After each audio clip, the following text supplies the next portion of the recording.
ये मेरी अपनी पसंद है, भगवा रंग मुझे प्रिय है, भगवान श्री राम का रंग है, तो भला उनको इससे क्या आपत्ति हो सकती है। ये हमारा खुद का बनाया हुआ निजी तेल है, जो कि हम वृद्धाश्रम, अनाथाश्रम, विकलांग जो होते हैं उन सभी को हम लोग फ्री सेवा करते हैं। तो ना मेरा पर्चा खुला, ना मेरे संकल्प के बारे में पता चला, और मैं आपके चैनल से बताना चाहूंगी मेरा शादी का कोई संकल्प ही नहीं था। हमको पब्लिसिटी की कोई जरूरत नहीं है, हम लोग बहुत वेल क्वालिफाइड और संपन्न फैमिली से बिलोंग करते हैं। यही कहूंगी, जो ये अफवाहें फैलाई जा रही हैं, जो आरोप लगाए जा रहे हैं, मेरे ऊपर ना लगाए जाएं। हर बात की तह में जाने की अवश्य कोशिश करें।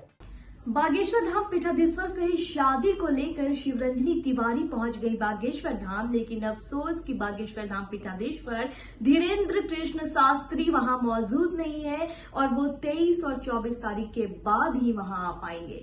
तो इससे तो यह साबित होता है कि शिवरंजनी तिवारी की पहली मनोकामना जो थी बागेश्वर धाम सरकार से मिलने की, वो नहीं हो पाई। तो वही शिवरंजनी तिवारी पे कई आरोप लगे हैं। शिवरंजनी तिवारी का एक वीडियो वायरल हुआ जिसमें वो कार में बैठी हुई जा रही थी। इसको लेकर के कई विवादें शुरू हुई। लोगों का कहना है कि वो पद यात्रा ना करके कार से वहां पे गई हैं। तो वहीं शिवरंजनी तिवारी ने एक बयान दिया, उसमें उन्होंने जगत गुरु शंकराचार्य को अपना रिश्तेदार बताया है और इस पर उनकी खूब आलोचना हुई है। लोगों का कहना है कि वो बिल्कुल झूठ बोल रही हैं। तो वहीं कई लोगों ने यह भी कहा कि शिवरंजनी किसी तेल की कंपनी का ब्रांडिंग कर रही है, जिसके कारण वो इन सब चीजों में लगी हुई हैं।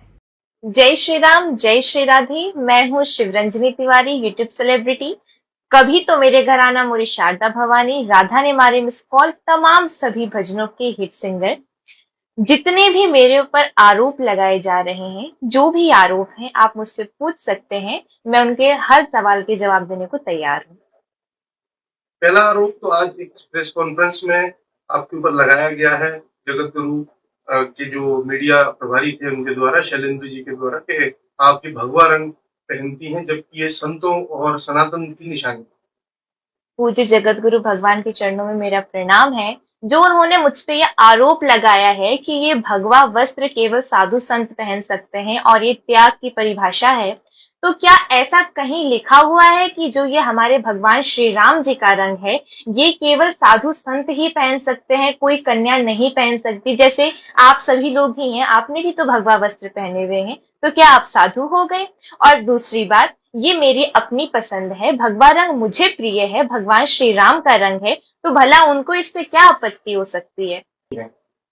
देखिए, मैं इस आरोप का खंडन करती हूँ। मैं आपको बताना चाहूंगी, जो सिवनी जिला है वहां से भाजपा से जिला अध्यक्ष हैं आलोक दुबे भैया, वो मेरे पिताजी के भांजे रखते हैं रिलेशन में और मैं उनको भैया बोलती हूँ।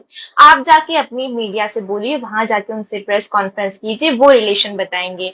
ये तो एक रिलेशन हुआ। और दूसरा, जो पूज्य जगतगुरु भगवान जी का ग्राम है दिघौरी ग्राम, उसी ग्राम में मेरी बुआ जी उपाध्याय परिवार में ही ब्याही गई हैं।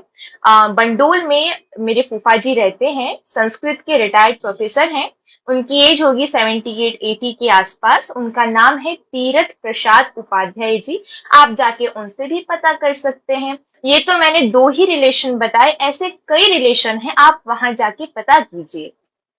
तेल को लेकर काफी चर्चा है कि तेल का प्रचार करने के लिए आपकी गाड़ी में एक स्टिकर लगा हुआ है। तेल क्या है और आपके परिवार का बैकग्राउंड एक बार हम जानना चाहेंगे।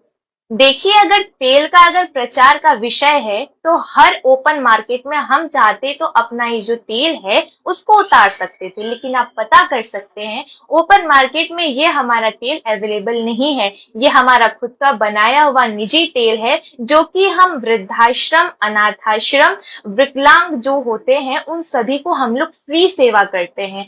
और गाड़ी तो भाई, जब हमारी यात्रा चल रही है, पूरा जमावड़ा चल रहा है, हजारों की भीड़ हमको देख रही है, तो क्या हम एक एक को अपनी सेवा के बारे में बताएंगे? हमने ये बैनर इसलिए लगाए ताकि मैक्सिमम से मैक्सिमम लोग इस सेवा का लाभ उठा सके, बिल्कुल निःशुल्क। वृद्धाश्रम, अनाथाश्रम और विकलांगों में और गौशालाओं में भी हमें सेवाएं देते हैं, ताकि गौशाला में माता गौ माता की सेवा में चारा लगे या जो भी सामान लगे, वो लोग हमारे इस तेल को जो भी गरीब लगे उनसे बेच के या उनके हिसाब से जो भी उनको लगे गौ माता की सेवा कर सके, तो हम उनके लिए अपनी ये सेवा देते हैं। इससे भला किसी को क्या आपत्ति हो सकती है हमारी सेवा करने से?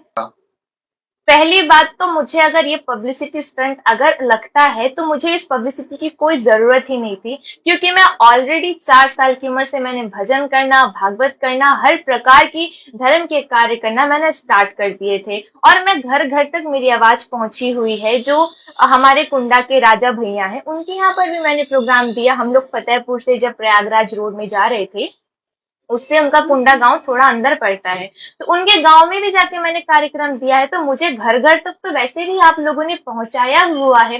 और रही बात शादी का प्रस्ताव को लेकर, तो मैंने ये कहा था कि अगर मेरा पर्चा खुलेगा, पूज्य महाराज श्री अगर मेरा पर्चा खोलेंगे तो वो बता देंगे कि अगर मेरा शादी का संकल्प है या नहीं, इसमें कितनी सच्चाई है। तो ना मेरा पर्चा खुला, ना मेरे संकल्प के बारे में पता चला। और मैं आपके चैनल से बताना चाहूंगी, मेरा शादी का कोई संकल्प ही नहीं था। मेरा जो संकल्प था वो ये था कि मैं पूज्य बालाजी के दर्शन करूं। और जिस सफर में मैं चली हूं, चूंकि मैंने पहले भी बताया है, जब मैंने 11वीं में बायो ली थी तभी मैं सोच चुकी थी कि मैं कैंसर के ही फील्ड में जाऊंगी। तो मैंने ये प्रार्थना करी थी कि भगवान, मैं जिस पथ पे जा रही हूँ इस पर मुझे सक्सेस दे देना। शादी का तो मैंने कभी कोई संकल्प लिया ही नहीं। और भला ऐसा कभी सुना है आपने कि कोई संकल्प ले लेता है शादी का? लोग कह रहे हैं आप मार्केटिंग के लिए कर रही है। अपने परिवार का बैकग्राउंड एक बार हम जानना चाहते हैं आपसे। मेरे परिवार का बैकग्राउंड मैं आपको बताना चाहूंगी। जो मेरे पिताजी हैं वो IITN है, सिविल इंजीनियर है। अभी उन्होंने हाल ही में रिजाइन किया था कुछ सालों पहले एक मोटरसाइकिल कंपनी को। और मेरी मम्मी डॉक्टर है, कैंसर की जो दवाइयां बनती हैं उनको जन्म देती हैं। और काफी नामी गिरामी साइंटिस्ट हैं, डॉक्टर पूर्णिमा तिवारी। मेरे पिताजी हैं डॉक्टर बैजनाथ तिवारी। हमको पब्लिसिटी की कोई जरूरत नहीं है। हम लोग बहुत वेल क्वालिफाइड और संपन्न फैमिली से बिलोंग करते हैं। छतरपुर की जनता और बुंदेलखंड के लोगों के लिए संदेश? यही कहूंगी, जो ये अफवाहें फैलाई जा रही हैं, जो आरोप लगाए जा रहे हैं, मेरे ऊपर ना लगाए जाएं। हर बात की तह में जाने की अवश्य कोशिश करें।